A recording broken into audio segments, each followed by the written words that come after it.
Assalamualaikum warahmatullahi wabarakatuh. Perkenalkan saya Yudi Agustina dengan NIM F12612111015. Di sini saya akan melakukan uji pengaruh atau linear regression.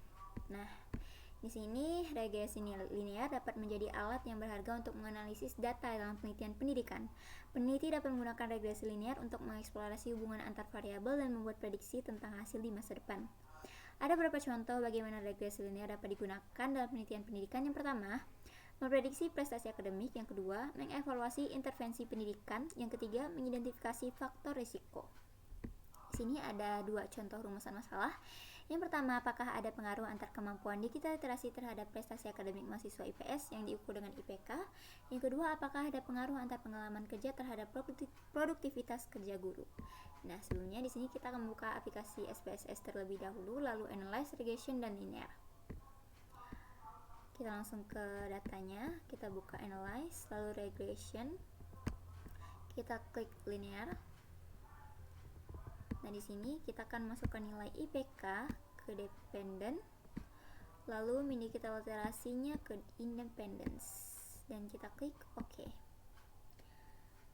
Baik, di sini sudah ada 3 tabel. Yang pertama model summary, yang kedua ANOVA, dan yang ketiga coefficients. Di sini kita akan menjelaskan masing-masing dari tabel tersebut. Yang pertama model summary. Model summary menampilkan nilai R yang merupakan simbol dari nilai coefficients korelasi. Pada contoh di atas, nilai korelasi adalah 0,91 atau R square. Melalui tabel ini juga diperoleh nilai R square atau coefficients determinasi KD yang menunjukkan seberapa bagus model regresi yang dibentuk oleh interaksi variabel bebas dan variabel terikat. Nilai KD yang diperoleh adalah 91% yang dapat ditafsirkan bahwa variabel bebas digital literasi memiliki pengaruh kontribusi yang sangat kuat, yaitu 91% terhadap variabel prestasi akademik dan 9% lainnya dipengaruhi oleh faktor-faktor lain di luar variabel digital literasi. Lalu untuk tabel yang kedua, tabel ANOVA digunakan untuk menentukan taraf signifikansi atau linearitas dari regresi atau baris digital literasi mahasiswa. Hipotesis penelitiannya yang pertama, HO, tidak terjadi hubungan linear antar digital literasi terhadap prestasi akademik. H1, terjadi hubungan linear antar digital literasi terhadap prestasi akademik. Jika signya kurang dari 0,05 maka HO ditolak, dan jika signya lebih dari 0,05 maka HO diterima. Nah, di sini kita akan membuka kembali tabel berikut.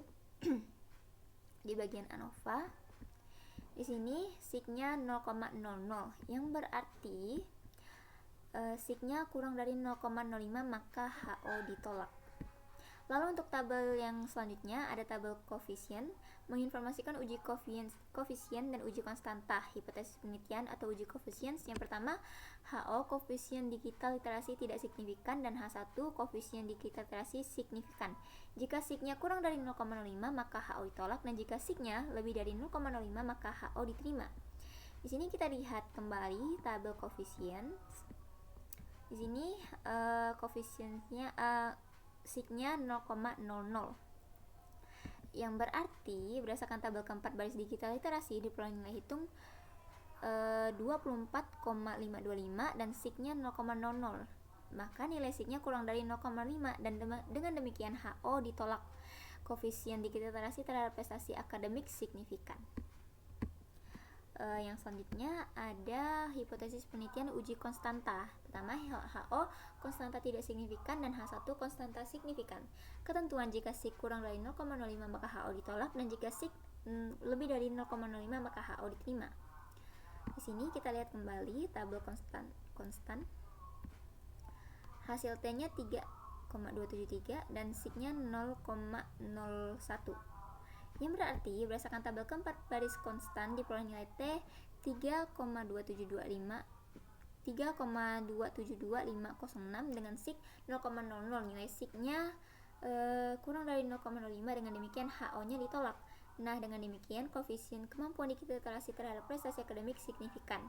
Konstanta dalam persamaan regresi linear merupakan nilai variabel dependen Y ketika semua peubah X, Y bernilai 0 atau tidak mengalami perubahan.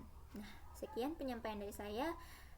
Kurang lebihnya saya mohon maaf. Wabillahi taufiq wal hidayah. Wassalamualaikum warahmatullahi wabarakatuh.